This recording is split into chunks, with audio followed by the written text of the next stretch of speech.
That's the time. Feel like making love.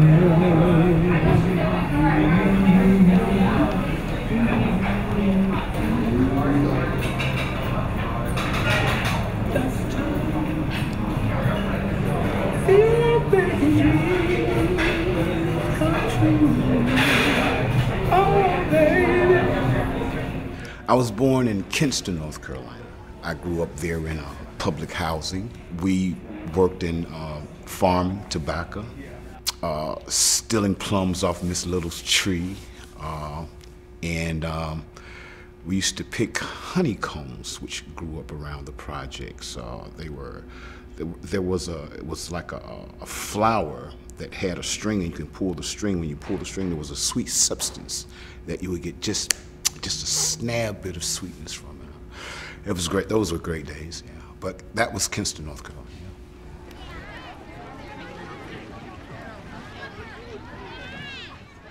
In I believe it was about 83, 84, right around my senior year in college. I actually started playing then.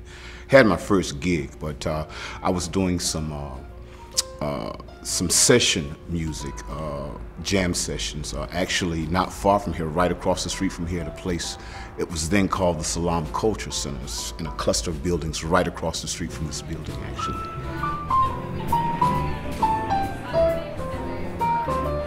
Not too long after I had actually graduated from college, I went to work for General Telephone and worked with them for a few years, and at the same time I was actually just starting to play music, and phenomenally the music really picked up, and I was afforded some opportunities to do some traveling, and so in the process of all of that I met some very interesting people.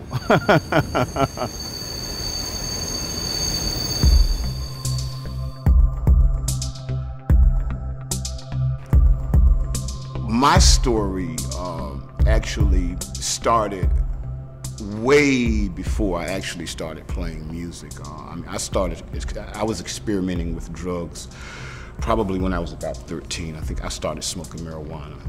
My addiction really began to take off between 84 and 88. At that time, I did not know that I was dealing with what was to be an illness that I would deal with for the rest of my life.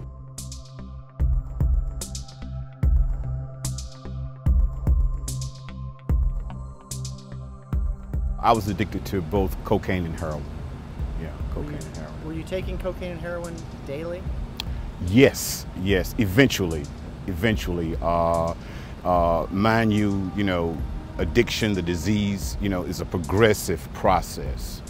And I think at the height of my addiction, I was doing several bags a day of heroin and cocaine on a regular basis, yeah.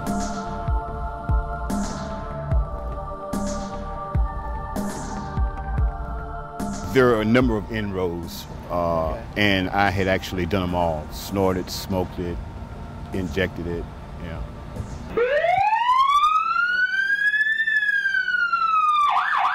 I've been arrested a couple of times, but my biggest conviction, which led to my first felony, and actually my only felony, was in 1988. I was charged with conspiracy to traffic in cocaine. Got involved with some pretty heavy people, and we forged some sort of a partnership. I guess at that time I was a little too smart for my own good. We had an arrangement for probably a period of 4 to 5 years, I believe it was. And eventually, through an informant, my name came up regarding a drug operation. And I was apprehended or busted, or however you want to say, here in Durham? Around 12/19/00, 11:45 hours from the residence, headed 236. Device was last in its hard in place. And eventually had to go into the penal system for about a year and a half. Amazingly, I think the first week that I was back, I got picked up by Stanley Baird, and that was a collaboration that lasted right up until the mid to late 90s, I believe it was.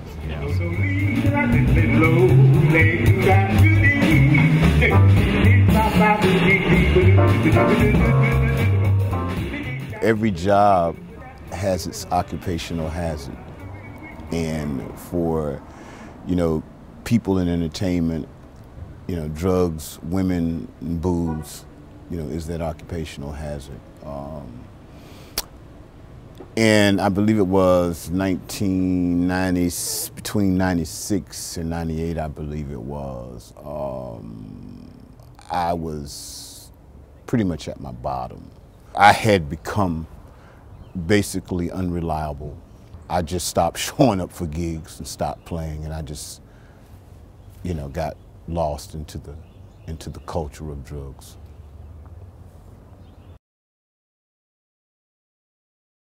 One of the things that I deal with most when I look back on my addiction is I can remember when my mother died.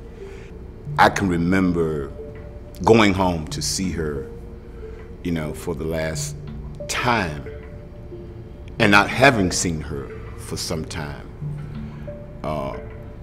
because I was so caught up in my addiction. You know, it was just so hard for me to be the responsible son that I should have been.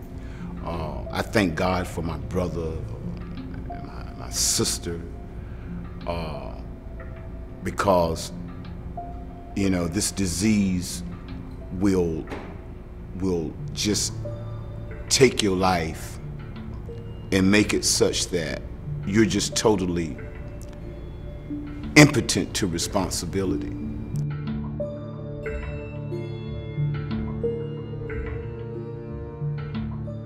I've hit bottoms and I've fallen through trap doors in those bottoms. My last bottom, I was living in Chapel Hill.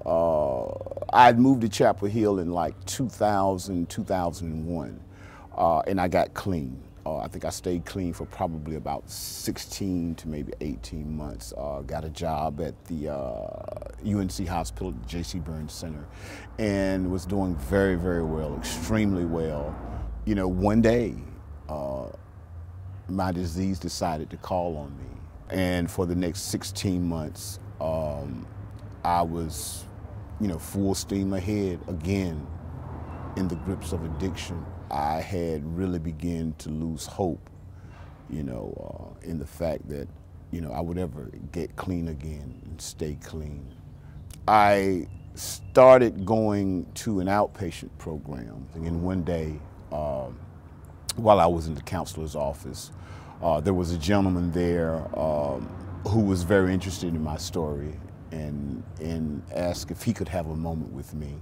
And he gave me some information about a program and convinced me, I had already knew, but really convinced me, you know, in a real honest way, loving and kind, but a very honest way. He was very abrupt and, you know, in his honesty. And he convinced me to give a long-term program in Durham a try, you know, and maybe something would click in that process. And there was a moment of clarity, you know, and I got the courage to, you know, to do it. And I came back to Durham, went into a 2-year program in October of 2007. I've been clean ever since.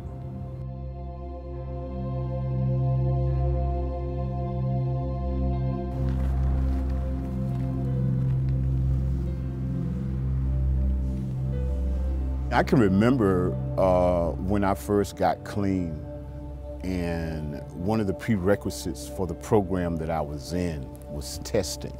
And I was told that I was going to be, tested, for HIV, and did I have any questions? And I'm like, whoa, I'm not ready for this, because I thought about all of the things that I had done, in my addiction. Addiction is not just about picking up, it's about behavior. And I'm one of those people, who practice risky behavior. I'm no different from anybody else. I made some bad decisions, in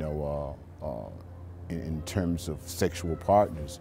But I went through the process, and lo and behold, I was tested 3 times, and I also was tested when there came a time in my program that I was eligible to date in my program, and I again had to be tested, and by God's grace and mercy, I was negative all the time. So, and it's just a miracle. I'm truly grateful for that.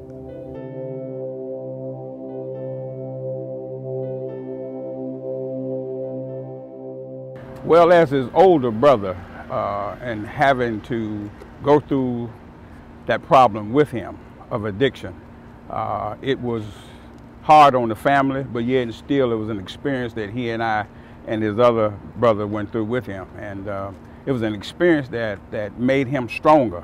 And I think now as a man, he is more determined to not to go that way again.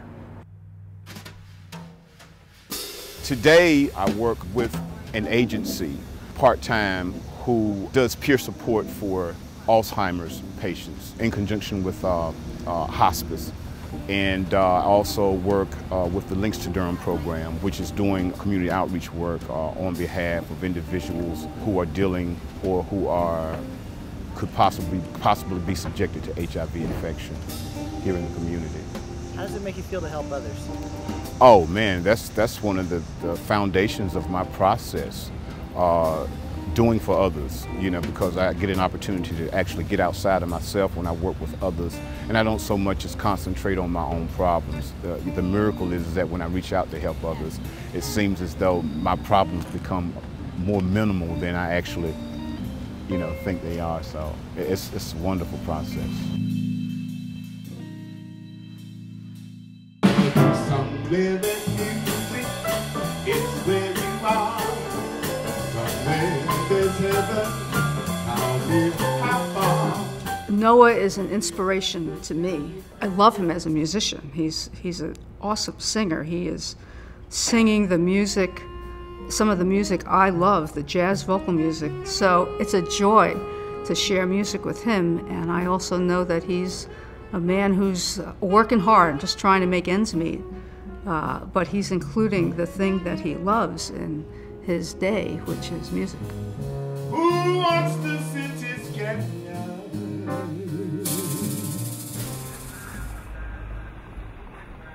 I know Noah fairly well. He came to me once before, wanted to perform at BU Cafe, and I didn't quite know him. I didn't know, of course, I didn't know him at the time, but we were pretty much booked. I didn't really have any space available, and so eventually, I think after maybe 4th or 5th time he came by, we just happened to have a spot available where I was booking, and said, "Hey, well, can you fill this one?" Gave him a shot. He came in and nailed it. Never again, through with love, through with women, they play their game without shame, and who's to blame? Oh, I thought I found a girl I could trust. One of us, this is how the story ends. She's gonna turn me down and say, "Can't we be friends?" As opposed to other music, jazz is a music that is half sung, half spoken, sort of like a singer, a tenor singing an aria, full of emotions, based on a lot of life experiences. The level of understanding in regards to the music and the composition of the music, one has to be in sync, with other musicians. It's somewhat of You know, when you're on the stage with other musicians and you're playing music, it is somewhat of a negotiation, basically is what it is in jazz as opposed to other music, because it's a music that is very responsive, it's very creative, on the spot creativity. So there are a lot of things that has to be in place, you know, in order to pull the music off. So it's a process. I see who he is now, which is a very hardworking man who is consistently grateful for what he has. And that's one of the many things I love about him. His ability to carry the persona and the characteristics of success when he approached me for an opportunity, I think that's what mattered, and showed that I think that he turned his life around. I have found traveling around, it's hard to be told, hold on, lose your soul, maybe a new tomorrow.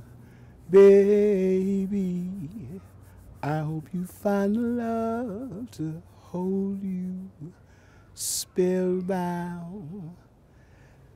Then you will be so happy when old midnight comes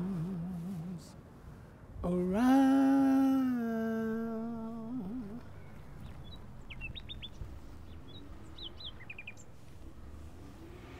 To wake up clean and sober every day, one day clean, is a miracle.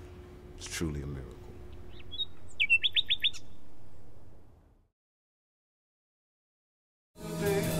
I saw the veil like the rain out of the blue. And when my life is through, and they ask me to recall the thrill of it all, till the poppy